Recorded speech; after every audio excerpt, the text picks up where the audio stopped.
Olá, muito boa noite. O Rede TV News está no ar. Olá, boa noite. Seja muito bem-vindo. Milhares de pessoas vão às ruas em todas as capitais e no Distrito Federal em manifestações convocadas por Jair Bolsonaro.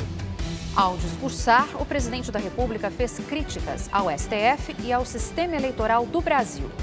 E você vai ver também. Na capital paulista, milhares vão aos atos. Manifestantes tomam a Avenida Paulista em apoio ao presidente Jair Bolsonaro no dia da independência do Brasil. E centrais sindicais, partidos de oposição e movimentos sociais e religiosos também saem às ruas em protesto contra o governo federal. O Rede TV News traz toda a repercussão política das manifestações do 7 de setembro. Médicos dizem que Pelé tem boa recuperação após cirurgia para retirada de tumor no colo. Hospitais de São Paulo criam o prontuário afetivo para quem precisa ficar em isolamento por causa do coronavírus. Uma forma de acolher e motivar os pacientes internados em tratamento contra a Covid-19.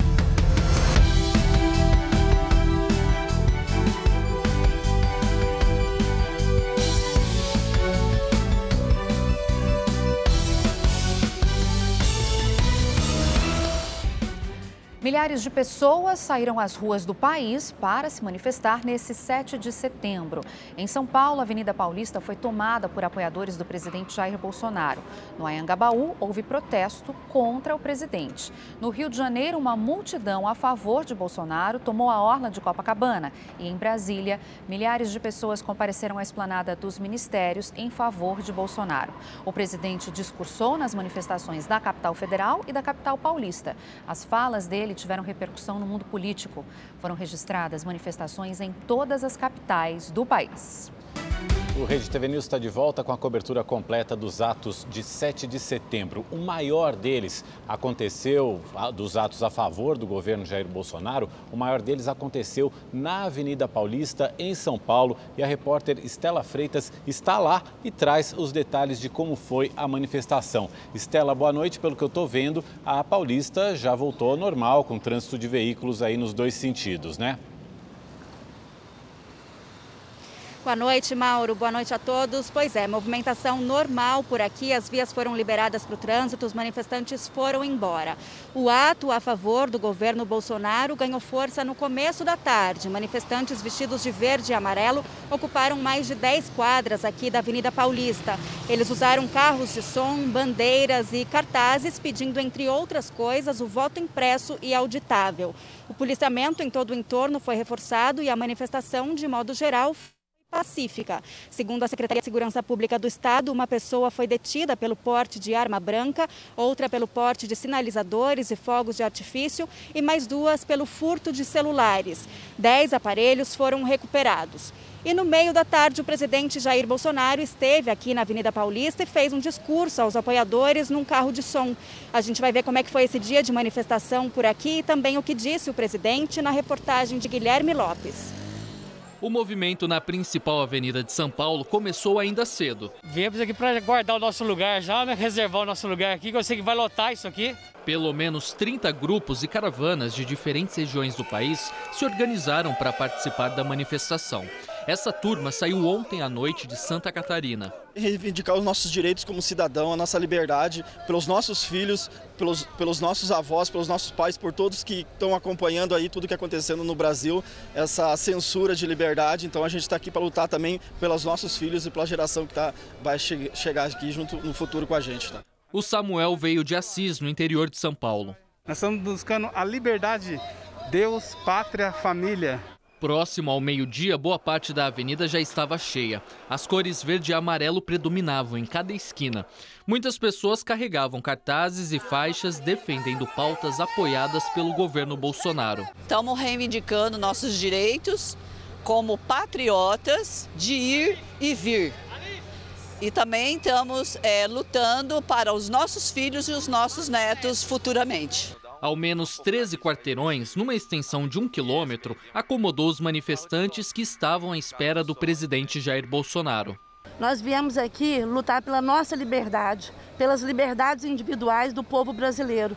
Por volta das 3 horas da tarde, Bolsonaro sobrevoou a Avenida Paulista no helicóptero da Força Aérea Brasileira. Em um carro de som em frente ao Parque Trianon, onde a maioria dos apoiadores se aglomerava, o presidente começou a discursar, ao lado de ministros de Estado, cercado por um grande esquema de segurança. A alma da democracia é o voto. Não podemos admitir um sistema eleitoral que não oferece qualquer segurança por ocasião das eleições. Dizer também que não é uma pessoa no Tribunal Superior Eleitoral que vai nos dizer que esse processo é seguro e confiável, porque não é. Nós queremos uma eleições limpas, democráticas, com voto auditável e contagem pública dos votos. Só Deus me tira de lá.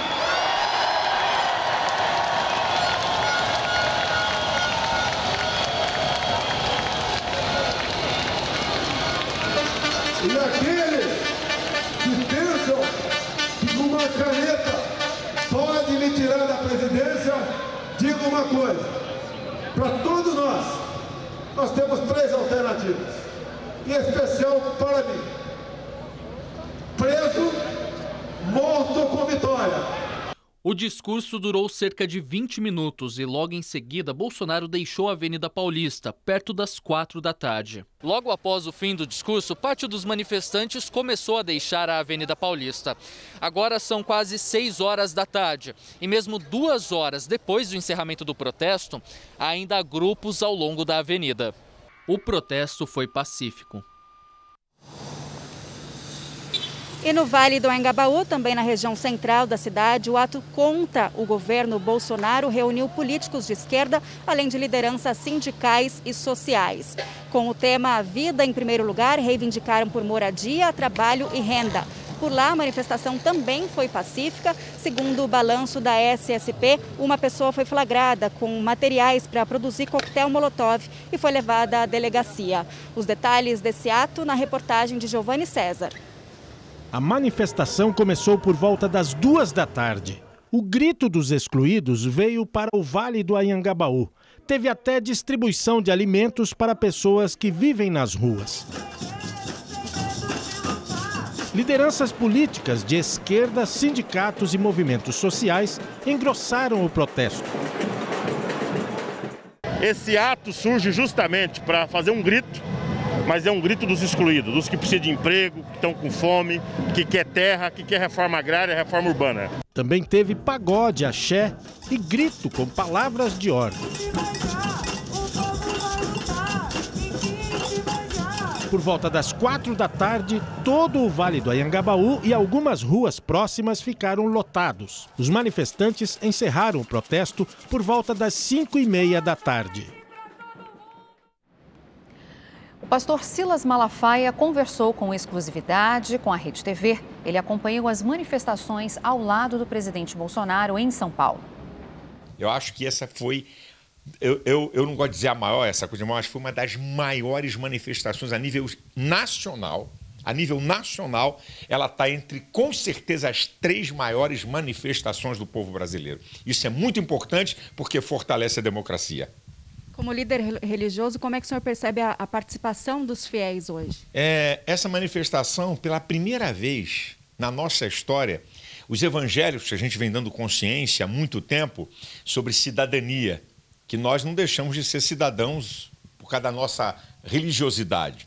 Né? A religiosidade é uma coisa que todo ser humano, ou quase todo, tem, e garantido pela Constituição, mas dessa vez, nós evangélicos estamos dando consciência de cidadania e de se manifestar. Foi a primeira vez que a liderança evangélica convocou o povo para a rua. Foi a primeira vez na história.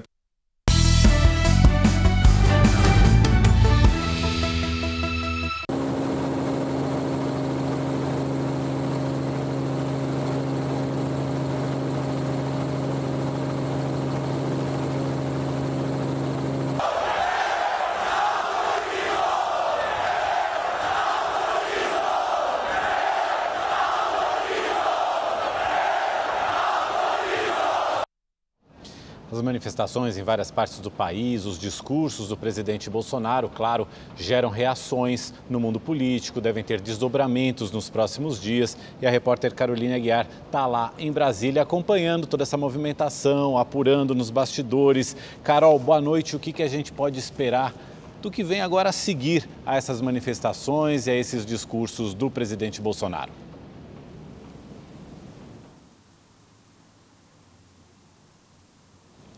Boa noite, Mauro. Boa noite, Milena. Bom, a expectativa para os próximos dias, principalmente para amanhã, é de uma resposta dos demais poderes, do Judiciário e do Legislativo. Hoje, no fim do dia, o presidente do Supremo Tribunal Federal, o Supremo que foi um dos principais alvos dos manifestantes hoje, o presidente, o ministro Luiz Fux, se reuniu virtualmente com os demais ministros e decidiu que amanhã, no início da sessão de julgamentos, ele irá fazer um pronunciamento respondendo ao presidente Jair Bolsonaro. Quem também sofre muita pressão para dar uma resposta, para se pronunciar, são os presidentes da Câmara, Arthur Lira, e do Senado, Rodrigo Pacheco. Há uma pressão ali nos bastidores dos próprios senadores e deputados para que eles respondam ao presidente Jair Bolsonaro. Hoje eles não se pronunciaram oficialmente, mas negaram que tenham sido convocados para uma reunião do Conselho da República, que é um grupo formado pelos presidentes da Câmara, do Senado, presidente da República, vice e mais 6 pessoas que se reúnem em situações muito extraordinárias, muito graves. Hoje de manhã, o presidente Jair Bolsonaro disse que iria fazer essa reunião amanhã. Hoje de manhã ele falou que vai reunir amanhã. Mas os presidentes da Câmara e do Senado disseram que não receberam nenhuma convocação. Inclusive, o presidente do Senado, Rodrigo Pacheco, cancelou agora há pouco todas as sessões do Senado para essa semana, inclusive das comissões. Depois dessa negativa, o presidente Jair Bolsonaro convocou uma reunião do Conselho de Governo, que é formado pelos ministros, e eles devem fazer um balanço das manifestações. Aqui em Brasília, a manifestação começou logo cedo, os manifestantes encheram ali a esplanada dos ministérios e foi lá também que o presidente discursou. Vamos ver na reportagem. Pelo segundo ano consecutivo, seu tradicional desfile de 7 de setembro, suspenso por conta da pandemia de Covid-19, a cerimônia oficial do governo em comemoração ao Dia da Independência ocorreu no Palácio da Alvorada. O presidente foi levado ao local em que a bandeira seria hasteada no Rolls-Royce da presidência, dirigido pelo ex-piloto e tricampeão mundial de Fórmula 1, Nelson Piquet. Cercado por crianças, o presidente acenou para os apoiadores que acompanhavam a cerimônia, que contou com a participação do vice-presidente Hamilton Mourão e ministros. Convidados, os presidentes da Câmara, Arthur Lira, do Senado, Rodrigo Pacheco, e do Supremo Tribunal Federal, Luiz Fux, optaram por não participar. Bolsonaro não discursou, mas antes da cerimônia divulgou um vídeo com a prévia do tom que seria adotado mais tarde na esplanada dos ministérios. Nosso país não pode continuar refém de uma ou duas pessoas. Não interessa onde elas estejam. Resta uma ou duas pessoas ou entram nos eixos ou serão simplesmente ignoradas da vida pública. Vou continuar jogando dentro das 4 linhas, mas a partir de agora não admito que outras pessoas, uma ou duas, joguem fora das 4 linhas. A regra do jogo é uma só: respeito à nossa Constituição. Após a cerimônia no Palácio da Alvorada, o presidente Jair Bolsonaro veio para a esplanada dos ministérios.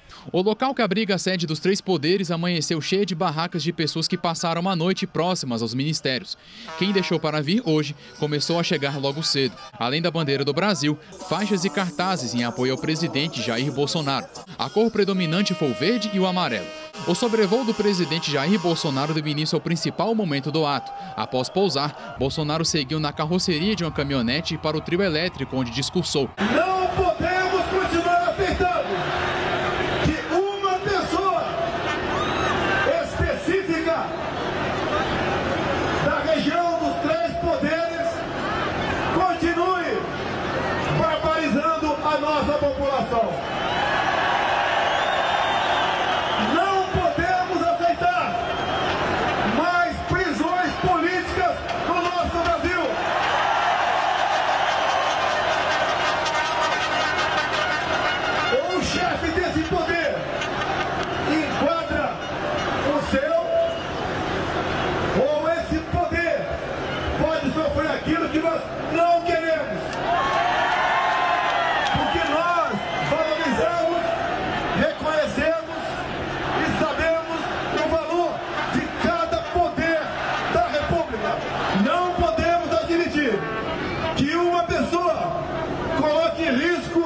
nossa liberdade.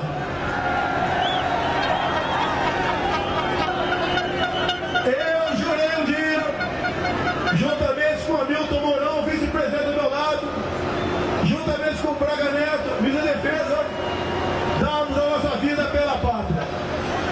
Todos vocês que porventura não fizeram esse juramento, fizeram outro, também igualmente importante. Dar a sua vida pela sua liberdade. Bolsonaro também prometeu mudanças. A partir de hoje, uma nova história começa a ser escrita aqui no Brasil. Peço a Deus, mais que sabedoria, força e coragem para bem decidir. Não são fáceis as decisões. Não escolham o lado do conforto. Sempre estarei ao lado do povo brasileiro. Esse retrato que estamos tendo nesse dia não é de mim, nem de ninguém em cima desse carro de som. Esse retrato é de vocês. É um comunicado, é um ultimato para todos que estão na Praça dos Três Poderes, inclusive eu, presidente da República. Para onde devemos ir? O presidente da República afirmou que não deseja ruptura com outros poderes. Nós todos aqui, sem exceção, somos aqueles que dirão para onde o Brasil deverá ir. Temos em nossa bandeira escrito ordem e progresso. É isso que nós queremos. Não queremos ruptura. Não queremos brigar com poder nenhum.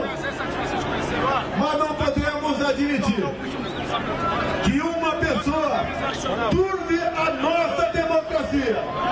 Cada um de nós deve se curvar à nossa Constituição Federal.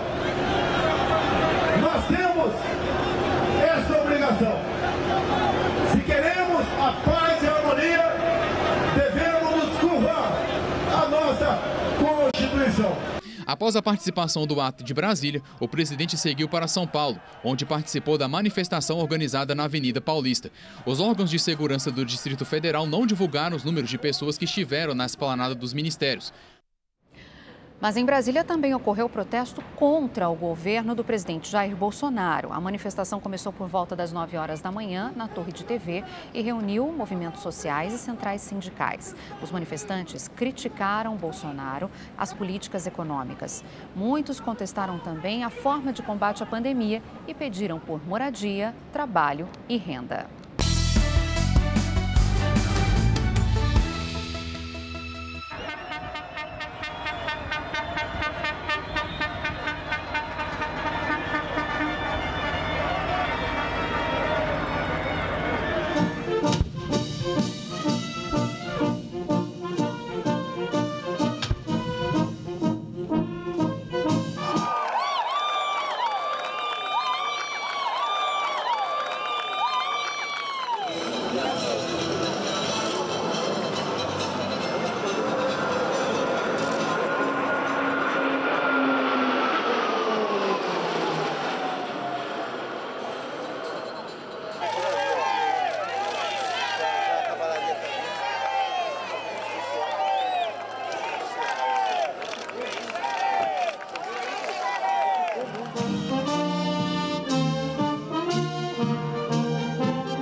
Até a tarde desta terça-feira, pelo menos 4 partidos políticos já haviam entrado com ações no Supremo Tribunal Federal contra a medida provisória assinada ontem pelo presidente Jair Bolsonaro, que altera o Marco Civil da internet. Para as legendas, o texto que limita a retirada de conteúdos das redes sociais é inconstitucional e inviabiliza o combate à disseminação de fake news, o que facilitaria ataques contra a democracia. Vamos agora ao vivo para o Rio de Janeiro, onde milhares de pessoas lotaram as ruas em protestos a favor e contra o presidente Jair Bolsonaro. O repórter Tony Vendramini está ao vivo, direto da praia de Copacabana, palco de uma grande manifestação a favor de Bolsonaro. Boa noite, Tony, seja bem-vindo. Por aí, vida normal já. Exatamente. Boa noite, Milena. Boa noite, Mauro. Muito boa noite a todos que nos acompanham. Olha, segundo a Polícia Militar, não houve registro de violência nas manifestações de 7 de setembro, hoje aqui no Rio de Janeiro. E foram 3 ao todo. Uma contra o presidente Jair Bolsonaro e 2 a favor. A maior delas, a favor, aconteceu aqui em Copacabana, que agora, como você bem disse, está normal, já não tem mais nenhum manifestante. Eles começaram a voltar para casa por volta das 2h30, 3 horas da tarde. Algumas pessoas ainda permaneceram na praia durante algum tempo, mas no final da tarde já havia poucos manifestantes por aqui e agora já não tem mais nenhum. Um cenário bem diferente da manhã de hoje e também do início da tarde, quando milhares de pessoas tomaram as 2 pistas da Avenida Atlântica, 9 quadras da Avenida Atlântica, para fazer essa manifestação a favor do presidente Jair Bolsonaro. A maioria, claro, vestindo camisas nas cores verde e amarela ou então portando bandeira do Brasil em apoio a Bolsonaro. Os atos começaram logo cedo, com um grupo de motociclistas que percorreram as ruas da cidade. Vamos ver na reportagem. Pela manhã, centenas de motociclistas se concentraram em frente ao estádio do Maracanã. Logo na primeira manifestação do dia, eles deram o tom das reivindicações. A nossa motivação maior é um Brasil mais justo, mais incluso para todos. Oportunidade, que as pessoas possam ter mais oportunidade. O grupo deixou o Maracanã e seguiu em comboio até a Barra da Tijuca. Depois tomou o rumo de Copacabana, chamando a atenção de outros apoiadores. Em Copacabana, no posto 5, manifestantes já se preparavam para o segundo ato do dia. A concentração estava marcada para as 10 horas, mas os participantes começaram a chegar antes mesmo das 8 da manhã. A exemplo dos motociclistas, eles também levaram bandeiras do Brasil. Moradores dos prédios em frente à praia decoraram as janelas com as cores do país. 8 carros de som e um guindaste com uma bandeira gigante foram usados no ato. A manifestação tomou as 2 faixas da Avenida Atlântica, que ficou lotada. Com buzinaços e aplausos, eles apoiavam o presidente da República e faziam reivindicações como o voto impresso auditável.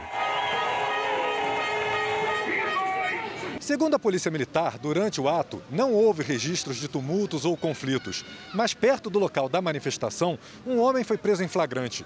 Ele portava uma faca, um soco inglês, uma máscara com o rosto do pintor Salvador Dalí, além de material para a preparação de um coquetel Molotov. O protesto terminou por volta das 2 horas da tarde, quando a maior parte dos manifestantes começou a deixar a orla. O Rio de Janeiro também registrou um protesto contra o presidente Jair Bolsonaro. Os manifestantes se reuniram no centro da cidade. Os manifestantes se concentraram na Avenida Presidente Vargas, uma das principais do centro da cidade, e ocuparam toda a pista lateral, que teve de ser interditada. A Polícia Militar acompanhou o protesto. O ato teve a participação de movimentos sociais, estudantis, centrais sindicais e partidos políticos. Os manifestantes caminharam até a Praça Mauá, também no centro. O protesto, que começou por volta das 9 horas da manhã, terminou no início da tarde.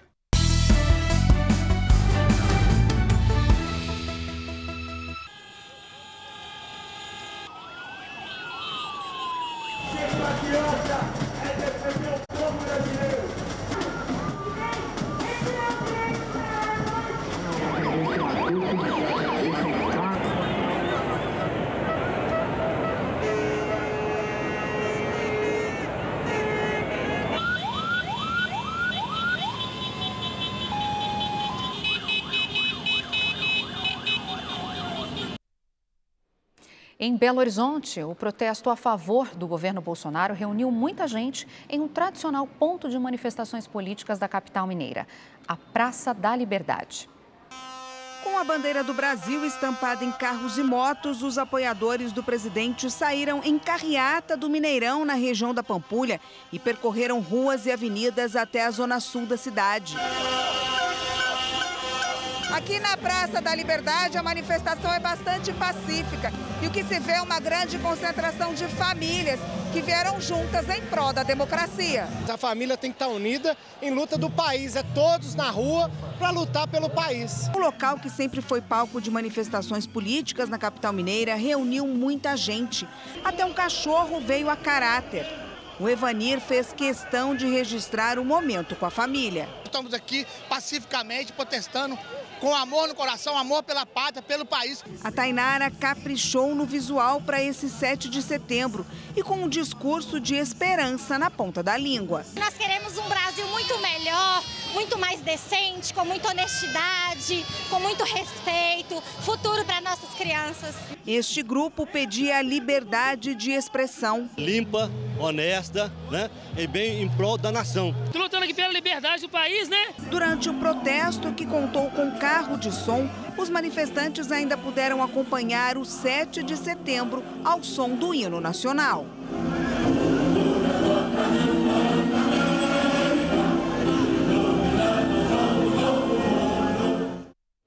E também teve protesto contra o governo federal em Belo Horizonte. A concentração foi na Praça Afonso Arinos, na região central da capital mineira. Depois, a manifestação, denominada O Grito dos Excluídos, que ocorre desde os anos 90, sempre no dia 7 de setembro, saiu em direção à Praça da Estação. As pessoas carregavam bandeiras e faixas com críticas às privatizações. Elas também pediram mais saúde, comida, moradia, trabalho e renda. Tudo ocorreu de forma pacífica e contou com o apoio da Polícia Militar.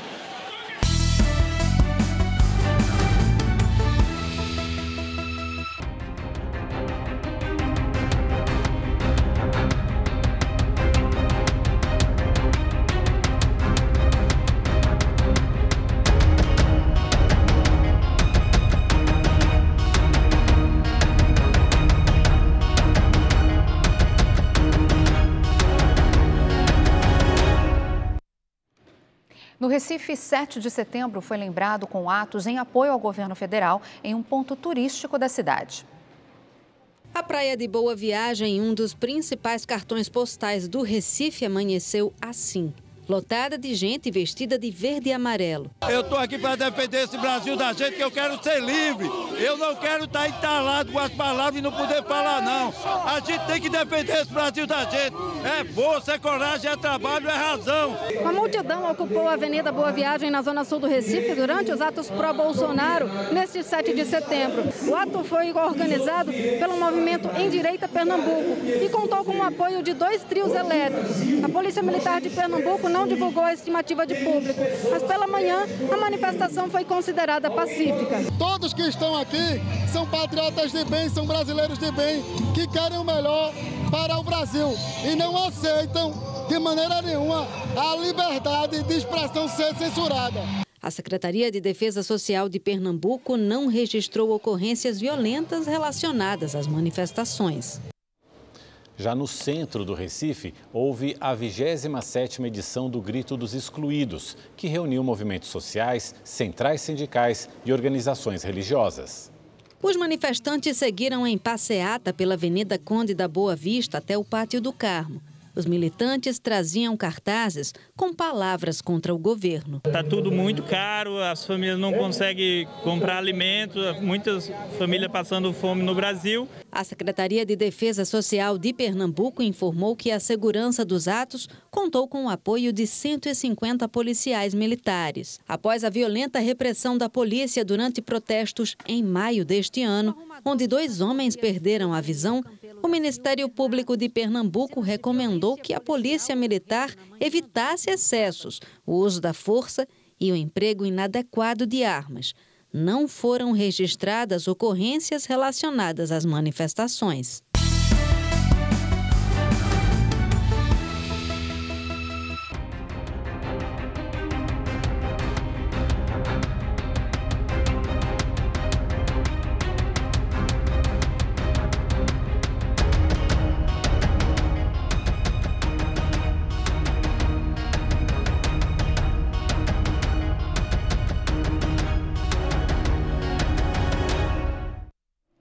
No Rio Grande do Sul, o tempo ruim não afastou os manifestantes das ruas. Apesar da chuva, o ato em oposição, chamado de O Grito dos Excluídos, reuniu diversas pessoas no viaduto do Brooklyn. Localizado na Avenida João Pessoa, os manifestantes seguiram em caminhada pela Avenida Loureiro da Silva, pelas ruas da República e João Alfredo e se dispersaram no Largo Zumbi dos Palmares. Já os apoiadores do presidente se reuniram na Avenida Goethe, no bairro Moinhos de Vento. Muitos portavam bandeiras do Brasil e vestiam verde e amarelo. No interior do estado, Santa Maria e Pelotas registraram atos favoráveis e contrários ao governo. Já Caxias do Sul, Lajeado, Passo Fundo e Santa Cruz do Sul registraram manifestações de apoio a Bolsonaro. Fortaleza, a capital cearense, também registrou manifestações neste 7 de setembro. Em Fortaleza, os manifestantes se concentraram em frente à Arena Castelão, logo nas primeiras horas da manhã.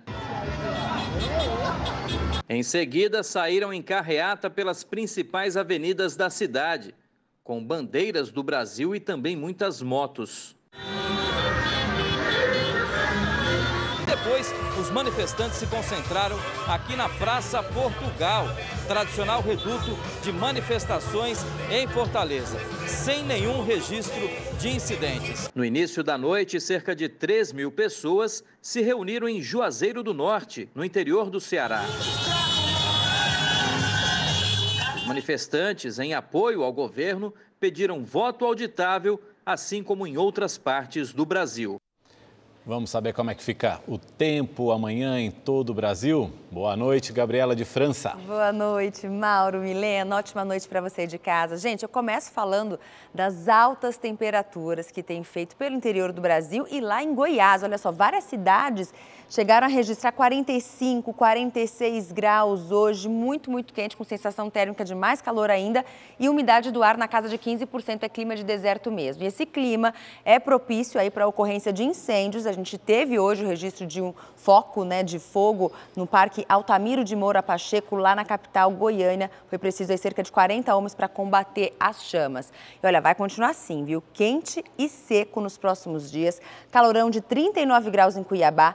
Goiânia e Brasília até começa mais fresquinho, mas à tarde esquenta rapidinho, 36 graus em Goiânia, 32 graus lá em Brasília. Gente, o ar seco ainda vai predominar sobre boa parte aqui do Brasil nesse amarelão, pegando interior, boa parte do Nordeste, aqui do Sudeste também. Mas teremos mudanças aí entre São Paulo e Mato Grosso do Sul nos próximos dias, viu? Quarta-feira ainda vai ser de sol entre nuvens na capital paulista, vai fazer calor de 33 graus, mas na quinta-feira o tempo fica fechado, a temperatura cai para 25 graus.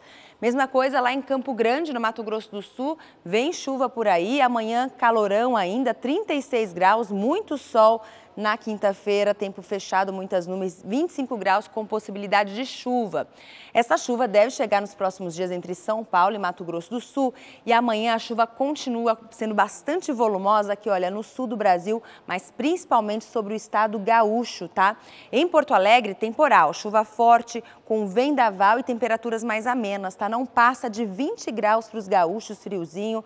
Em Floripa também tem chuva e 22 graus de máxima. Lá em Curitiba, máxima de 24 graus. Pancadas de chuva também na região norte do país, mas por lá, antes da chuva, vai fazer muito sol e calor de 33 graus em Manaus, 34 lá em Belém. A gente pode ter uma chuva leve, fraca, isolada aqui na costa leste do Nordeste, mas é o sol que vai predominar. 27 graus lá em Recife, 29 graus em Natal. Eu fico por aqui, amanhã eu te espero, hein, com mais informações do tempo. Até lá, boa noite. Tá certo, obrigada, Gabriela.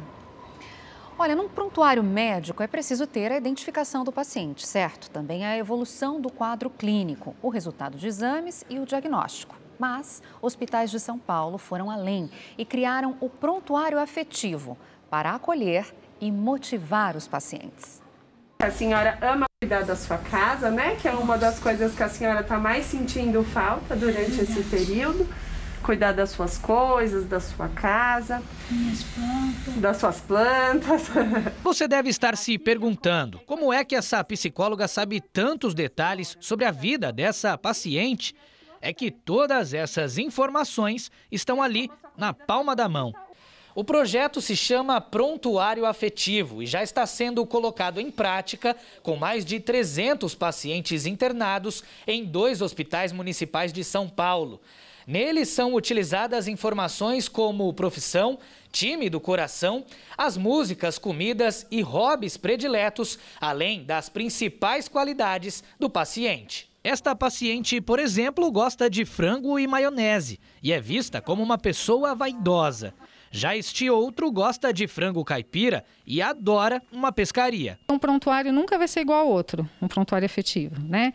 Então, a gente podendo ter essa escuta, né? Ele se sente até grato, às vezes, por alguém ouvir o que ele gosta de comer, por alguém poder escutar que ele gosta de torcer para certo time, para ele poder falar do animal de estimação. Tem muitos pacientes que pedem até para levar embora o prontuário como uma forma de recordação da Covid, que passou por esse momento difícil. Então, os resultados são bem positivos. Deu tão certo que o diretor técnico do hospital recomenda que a iniciativa seja expandida para outros hospitais da cidade. Sabemos que o paciente vítima da Covid-19 e especialmente aqueles que estão internados em ambiente hospitalar, ele apresenta diversos desafios com relação ao seu tratamento e à sua reabilitação. Dentre esses desafios, a questão da saúde mental ela é muito importante.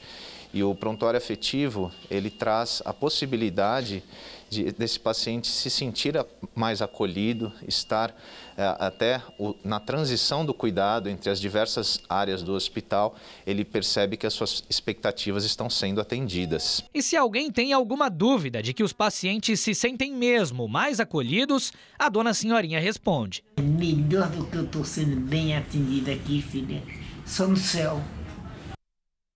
A medicina lidando com seres humanos. Parabéns pela iniciativa. Vamos agora aos números da Covid-19 no Brasil.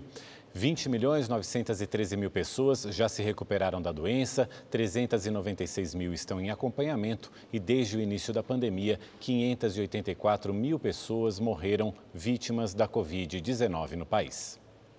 Agora, um assunto delicado que merece muita atenção, porque mesmo com as facilidades existentes atualmente, um valor mais acessível para exames mais rápidos, inclusive, o reconhecimento de paternidade caiu pelo 3º ano seguido no Brasil.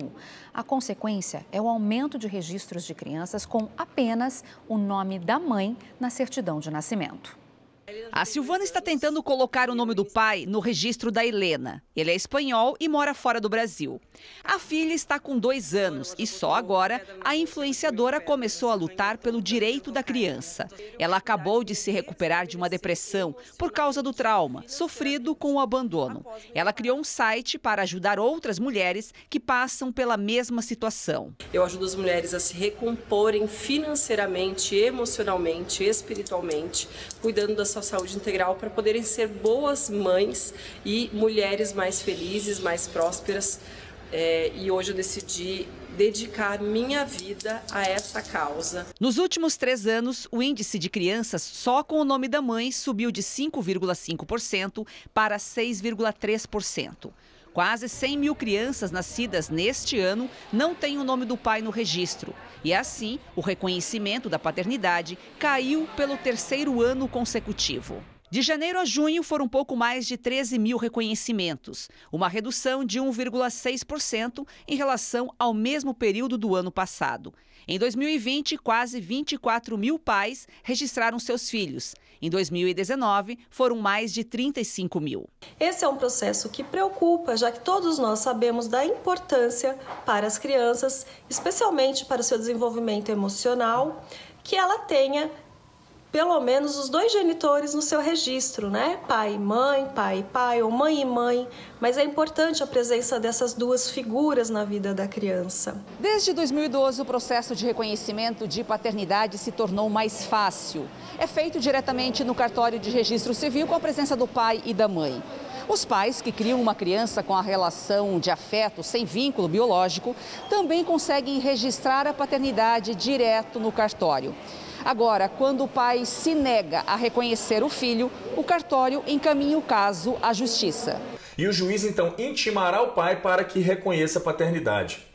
Caso o pai ainda se negue a reconhecer, ele será chamado em juízo para que apresente a sua defesa e realize o exame de DNA. Se o pai ainda se nega a realizar o exame de DNA, então presume-se como verdadeira paternidade E o juiz, então, manda um ofício para o cartório para que o cartório inclua o nome do pai e dos avós paternos na certidão de nascimento da criança. Agora a gente fala da saúde do rei Pelé, que segue internado no Hospital Albert Einstein, em São Paulo. Ele deu entrada na última terça-feira para exames anuais de rotina e os médicos identificaram um tumor no cólon. Pelé, então, precisou passar por uma cirurgia e a previsão era de que ele saísse da UTI hoje e fosse se recuperar num quarto. Mas ainda não foi divulgado um novo boletim médico, então ficamos aqui na expectativa a respeito dessa informação. A curiosidade é que nesse dia 7 de setembro, o rei Pelé, há 65 anos, ele estreava com a camisa do Santos e a partida era contra o Corinthians de Santo André. Terminou 7-1 para o Peixe. Pelé, é claro, deixou o dele na goleada. A Prefeitura do Recife está incentivando a criação de abelhas sem ferrão. E essa atividade é muito mais fácil do que muita gente imagina. Abelhinhas como essa são responsáveis pela reprodução de mais de 90% das espécies de vegetais em florestas tropicais. No pular de flor em flor, são especialistas na frutificação. Mas nos últimos anos, algumas espécies estão sob risco de extinção no mundo todo.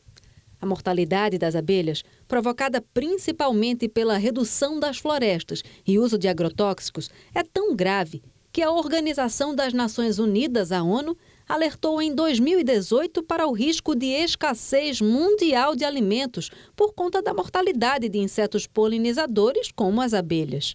No Brasil, estudo da Universidade de São Paulo prevê que a população de abelhas diminua 13% até 2050. A meliponicultura, que é a criação artesanal de abelhas sem ferrão, já era praticada pelos índios mesmo antes da chegada dos portugueses. Por não oferecerem riscos aos seres humanos, as espécies nativas podem ser cultivadas em caixas de madeira como essa. A atividade não exige o uso de equipamentos de proteção individual. Diferentemente das abelhas introduzidas aqui no Brasil, as exóticas, que precisa de indumentária para se trabalhar, como macacão, máscara, luva, bota, fumaça, as nossas abelhas nativas não. Do jeito que você está de short, bermuda ou de calça comprida, vai, abre uma colmeia, mexe com as abelhas, faz o manejo, tira mel. Políticas públicas também podem minimizar os riscos de desaparecimento das nossas abelhas.